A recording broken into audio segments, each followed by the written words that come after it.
Sino ang maglalakas loob na galawin siya?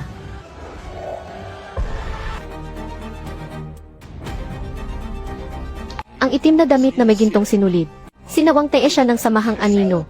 At Meng Li, ang dalawang higanting ito, ay hindi basta-basta nagpapakita. Sa sandaling lumitaw sila, ang buong lungsod ng Xia ay makakaranas ng matinding pagbabago. Bakit bigla silang narito ngayon? Chairman Wang, ang iyong pagbisita ngayon, ano po ang maipaglilingkod namin? Nabalitaan kong may nambubuli dito. Sa aming binibini ng samahang anino, ang sinumang mga hasgalawin ang aming binibini, ay naghahanap ng gulo. Ang binibini ng samahang anino, ay nandito rin pala sa paaralang ito. Sino kaya ang kanilang binibini? Napakaswerte naman. Ang tanging may pagkakataon dito, na makaugnayan ang samahang anino, ay ang pamilya ilang. At pagdating sa relasyon sa pamilya ang pinakamalapit na babae,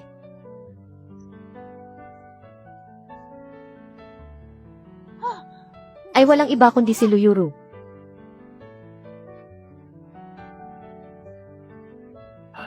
Si Lu Yuru pala ay ang binibini ng samahang anino. Mukhang ang pamilya at ang relasyon sa samahang anino ay hindi ordinaryo. Chairman Wang, si Yuru at ang aking anak ay magkababata. Hindi ko alam na siya pala ang inyong binibini. Huwag kayong mag-alala. Mula ngayon ay tiyak na aalagaan ko ng mabuti si binibining Yuru at hindi ko siya pababayaan. Ano bang pinagsasabi mo? Chairman Wang, sakto ang dating nyo. Mayroon kami ritong isang mayabang at walang modong babae na sadyang nambubuli kina Yuru at Zeming. Wala siyang galang at sumasagot sa nakatatanda. Siya ay labis na. Hindi po ganyan ang totoo. Malinaw na si Zeming at si Lu Yuru ang laging nambubuli kay Xiaolu.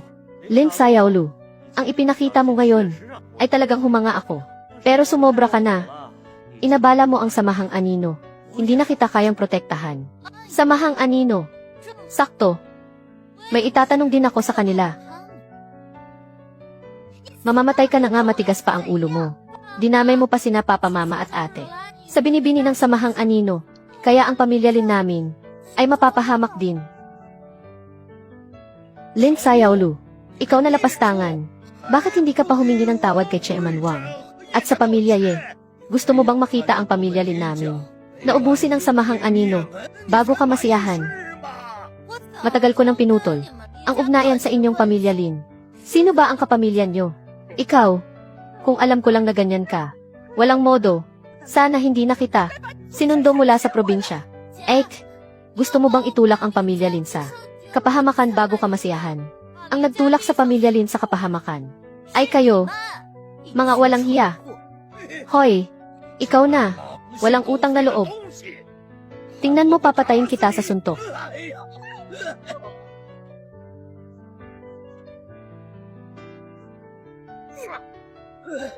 Ang lakas ng loob mong saktan ang aming binibini.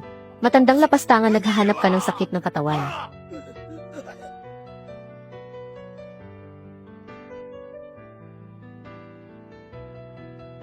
Lahat kayo, magbigay galang sa binibini. Bye.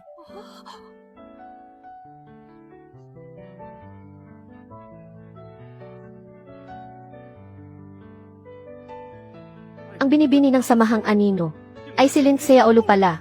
Yumuyuko ang chairman sa binibini. Hindi ba ito baligtad na mundo? Siya pala. Kay Lin Xiaolu ay mukhang magalang sila. Ganito ba ang isang makapangyarihang grupo kung layawin ang kanilang anak? Chairman Wang, hindi ba kayo nagkakamali? Si Lin Xiaolu na lapastangan na ito. Paano siya naging ang inyong binibini? Munting lapastangan. Ano ka ba naman? Para bastusin ang binibini. Hindi po. Naging bulag ako. Magpalamig po kayo ng ulo. Chairman Wang, ang lahat ng ito ay hindi pagkakaunawaan. Pagpasensyahan niyo na ang pagkakamali ko. Huwag niyo na po kaming patulan, hindi pagkakaunawaan. Sa tingin ko, natatakot ka lang sa kapangyarihan ng samahang anino. Paano? Kung ako ay isang ordinaryong tao na walang background, pwede mo na ba akong apihin sa swertihin? Xiaolu, ang mga nakaraan ay kalimutan na natin. Sa tingin ko ngayon, ay bagay ka na sa akin. Alang-alang sa mukha ni Chairman Wang, bibigyan kita ng pagkakataong magpakasal sa akin. Basta galingan mo lang. Ang aming pamilya ay hinding-hindi ka tratuhin ng masama. Akala mo ba talaga? Interesado ako sa walang kwentang kasunduan sa kasal na iyan. Ang tulad mong mayabang na basura ay hindi hamak na alikabok lang sa akin. Ikaw na munting lapastangan. Gusto mo bang ipahamak ang pamilya Lumuhod ka at humingi ng tawad kay Binibining Lin. Ayoko. Lumuhod ka.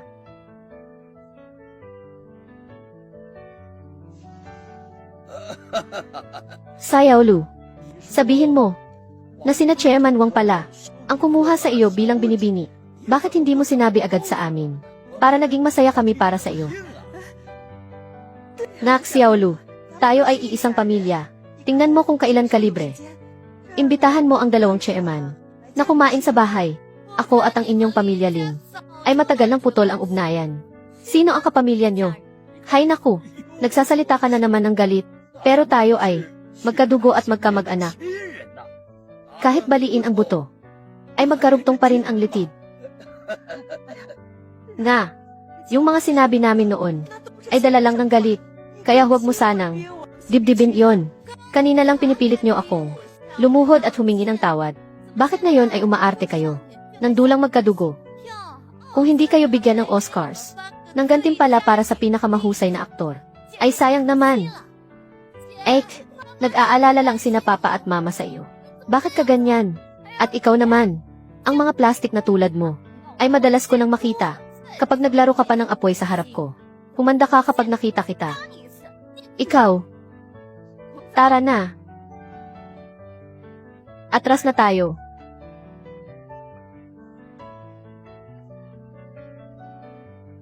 Bakit nakatingin pa rin sa kanya si Zaiming?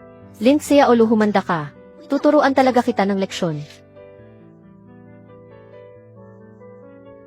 Si Wang Taesha ng Samahang Anino ay kilala sa pagiging malupit. Paano nila? Biglang kinuha si Xiaolu bilang binibini. Nakakapagtaka ito. Papa, sisiguraduhin kong imbestigahan ang bagay na ito. Uminom muna kayo ng tsaa para kumalma.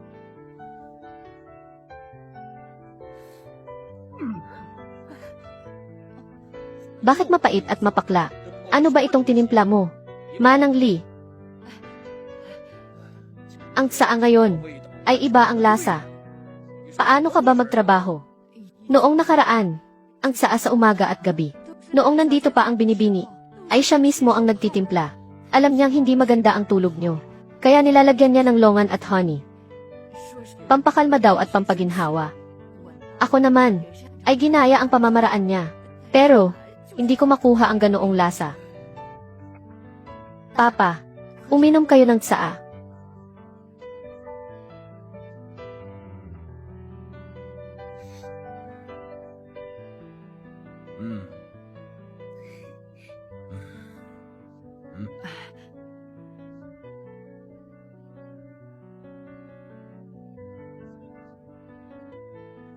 Hugasan mong mabuti.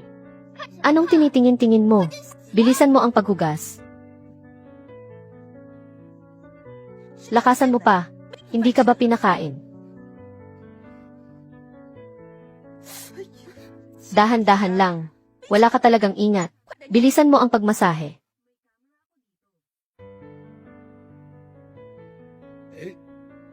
Wankin, kung si Xiaolu ay naging binibini ng Samahang Anino, ang pamilya Lin natin ay pwedeng umasa sa kanya at kumapit sa malaking puno ng Samahang Anino.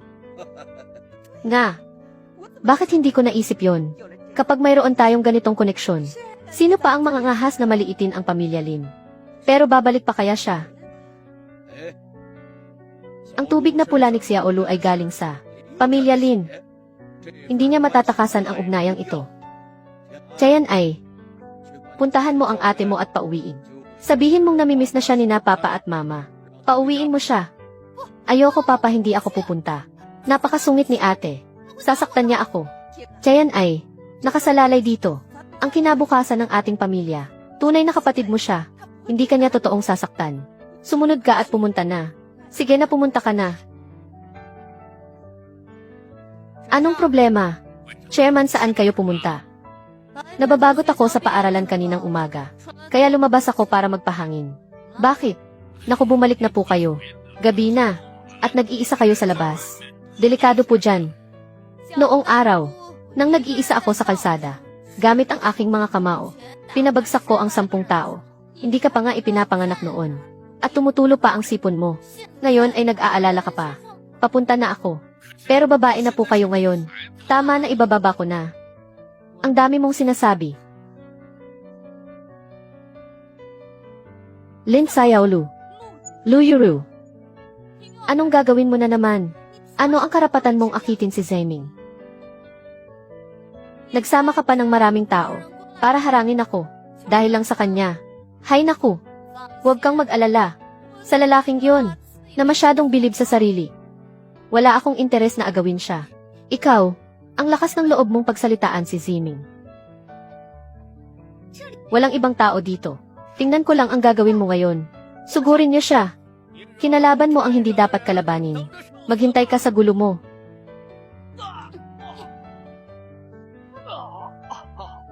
Ganoon lang ba? Ganyan lang ba ang antas ng mga taong kinuha mo? Anong tinutungangan nyo? Hulihin niyo siya. Buhatin niyo ako. Pumanaw, bakit nawalan ako ng lakas?